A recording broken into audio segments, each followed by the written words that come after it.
I never believed in haunted places. Not seriously. I always thought fear was something the mind created when you were tired, stressed, or alone for too long. That belief is the reason I almost didn't leave that building alive. It started with a job. I work as a freelance audio editor. I clean voice recordings for podcasts and audiobooks. It is quiet work, isolated work. Perfect for someone like me. One evening, I received an email from a company I didn't recognize. There was no logo, no website link, no signature, just one sentence. We need an editor for a private audio project, remote work, 1-week deadline, high pay. Attached to the email was a contract and an address. The address didn't look normal. It wasn't a street name, it wasn't a building number, it was a set of coordinates. I almost deleted the email. Almost. Curiosity has a way of sounding like logic. When I entered the coordinates into Google Maps, it led to a small town surrounded by forest, far from any major city. The kind of place people drive past but never stop in. The payment was more than I usually made in a month, so I replied. They responded within minutes. They wanted me to work on site. That should have been my second warning. I arrived 2 days later. The road narrowed as the trees closed in. There were no signs, no billboards, no phone signal. The town didn't have a welcome sign. It didn't even have a name. Just a few old buildings sitting under a gray sky. There were no people, no cars, no sound. The driver who dropped me off never turned off his engine. He placed my bag on the ground, looked straight ahead, and drove away.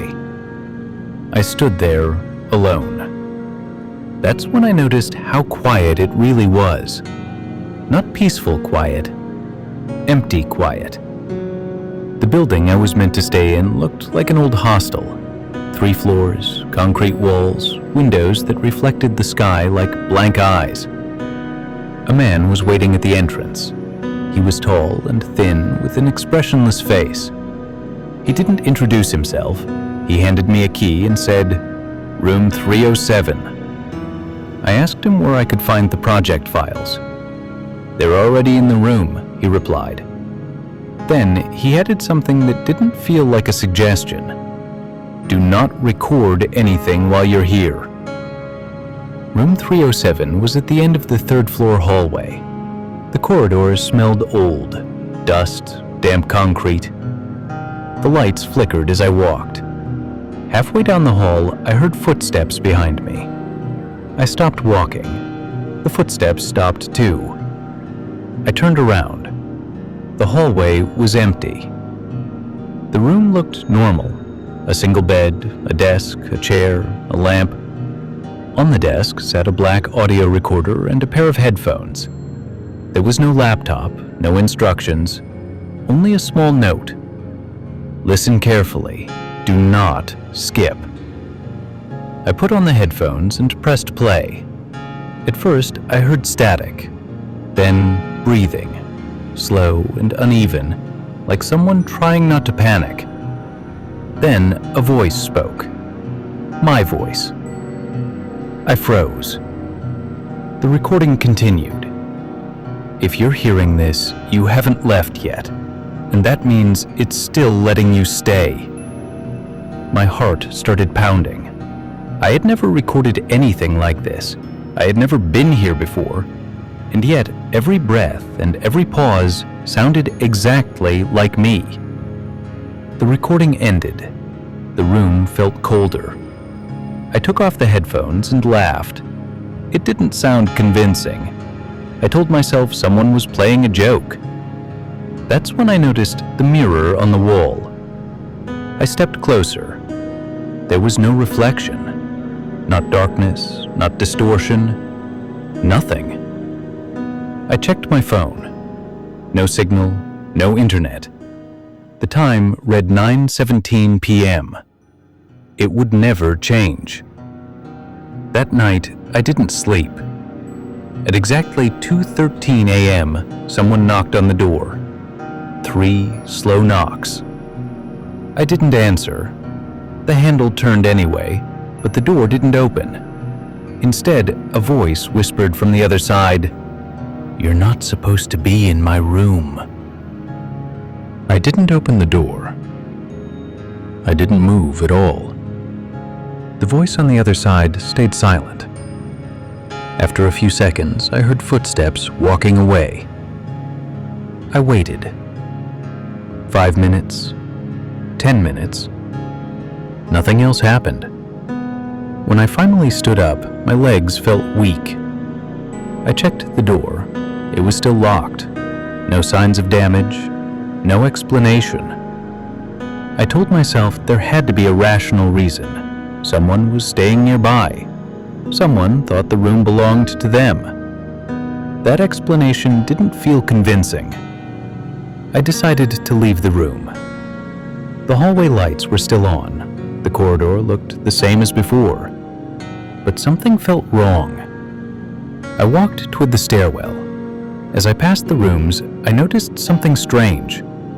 The doors didn't have room numbers, no plates, no labels, just blank wood. I stopped walking. I turned around and looked at my door. The number was still there, 307. I walked down the stairs to the front desk. The lobby was empty. No receptionist, no paperwork, no computer, just a desk and a chair. I called out. No one answered. I tried the front door. It didn't open. The lock wouldn't move. That's when I noticed the board on the wall behind the desk. It looked like a notice board, covered in old papers. I stepped closer. They weren't advertisements, they were printed records. Names, dates, room assignments. Every sheet looked the same. I scanned the list. Room 101, Room 102, Room 103, Room 201, Room 202. There was no Room 307. I checked again. I checked every page. Room 307 didn't exist. My stomach tightened. I stepped back from the board. That's when I heard it. A sound coming from the stairwell. Someone was climbing the stairs. Slowly. I didn't wait to see who it was. I ran back up the stairs. My footsteps echoed too loudly. I reached the 3rd floor and turned into the hallway. The lights flickered again. Room 307 was still there. I unlocked the door and went inside. I locked it behind me. The audio recorder on the desk was on. The small red light was blinking. It hadn't been blinking before. I stood still. I hadn't touched it. No one else had been in the room. I pressed play. The recording started immediately. I heard my own breathing, fast, uneven. Then my voice spoke. You went downstairs. You saw the board. You noticed the room wasn't listed. My hands started shaking. The recording continued.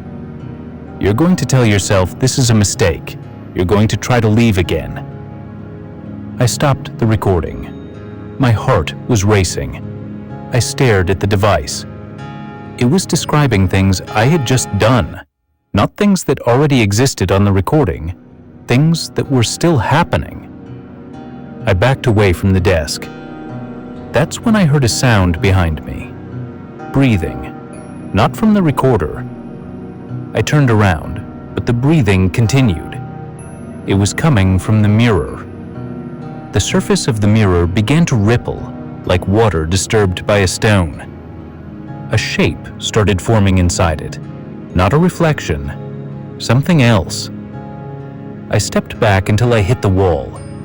The voice from the recorder spoke again. You shouldn't look at it for too long. It learns your face. I closed my eyes. When I opened them again, the mirror was normal. Flat, still, empty. The recorder was silent.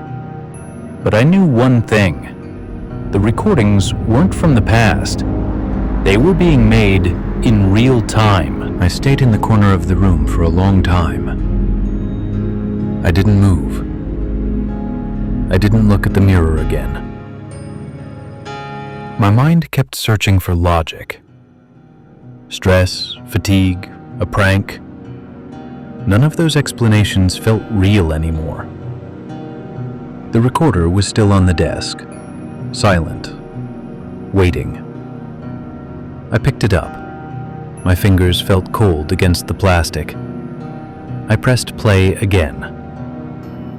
The recording started with silence. Then my voice spoke. "You're trying to understand the rules. That's good. It likes when you try." My throat tightened. The voice continued. "There are only a few things you need to remember. Rule 1. Do not sleep." I swallowed. Rule 2. Do not record anything. Not on your phone, not in writing, not in your mind. My grip tightened around the recorder. Rule 3. Never answer the door, even if the voice sounds like you. I lowered the recorder slowly. The silence in the room felt heavier. I checked the time on my phone again. 9:17 p.m. Still frozen. I hadn't slept. I hadn't eaten. My body felt exhausted. That's when I noticed something else. The light outside the window hadn't changed. No sunset, no sunrise, just the same gray sky. I sat on the edge of the bed. The mattress felt colder than it should have. I stood up immediately. I remembered Rule 1. Do not sleep. The recorder clicked on by itself. My voice spoke again. "You're getting tired. That's when it gets closer." I covered the recorder with a pillow. The voice continued anyway. "It doesn't need sound to listen." I backed away. My breathing was too loud. Every inhale felt like a mistake. I thought about breaking the recorder, throwing it out the window, smashing it against the wall. The voice spoke before I moved. "If you destroy it, you'll have to remember everything." I stopped. That's when I realized the truth. The recorder wasn't creating the messages. It was protecting me from something worse. The mirror began to change again. This time, it didn't ripple. It darkened. A shape formed slowly inside it. It looked almost human, but the face was wrong. Too still, too familiar. It was copying me. The voice from the recorder spoke again. It uses reflections to learn. Faces, voices, thoughts. I turned away from the mirror. I pressed my back against the wall. The air felt thicker, like the room was breathing. Then I heard the knocking again. 3 slow knocks. This time, the voice was different. It sounded tired, scared. It sounded like me. "Please," the voice said. "I just want to sleep." My knees almost gave out. I remembered Rule 3. Never answer the door. The knocking stopped. The silence that followed was worse. The recorder spoke one final time. "You're running out of time. It doesn't like when you learn too much." I didn't know what would happen when time finally moved again, but I knew one thing. Room 307 was not meant to be escaped. I don't know how long I stood there. Time didn't move. My body did. My mind didn't. The knocking never came back. The mirror stayed dark. The recorder stayed silent. That silence felt wrong. like the moment before something breaks. I decided I wasn't going to stay. If the room was watching me, then I would move. If it was learning, then I would confuse it. I picked up my bag. I walked to the door. I unlocked it. The hallway was empty. No flickering lights this time, no footsteps. I walked quickly toward the stairs. Each step felt heavier than the last. When I reached the first floor, the front door was open, wide open. Beyond it, I could see the road, the trees, freedom. I ran. I didn't stop until my lungs burned. I didn't look back. I crossed the road. I stepped onto the gravel. I laughed. I had escaped. That's when I heard breathing behind me. Slow, uneven, familiar. The building was gone.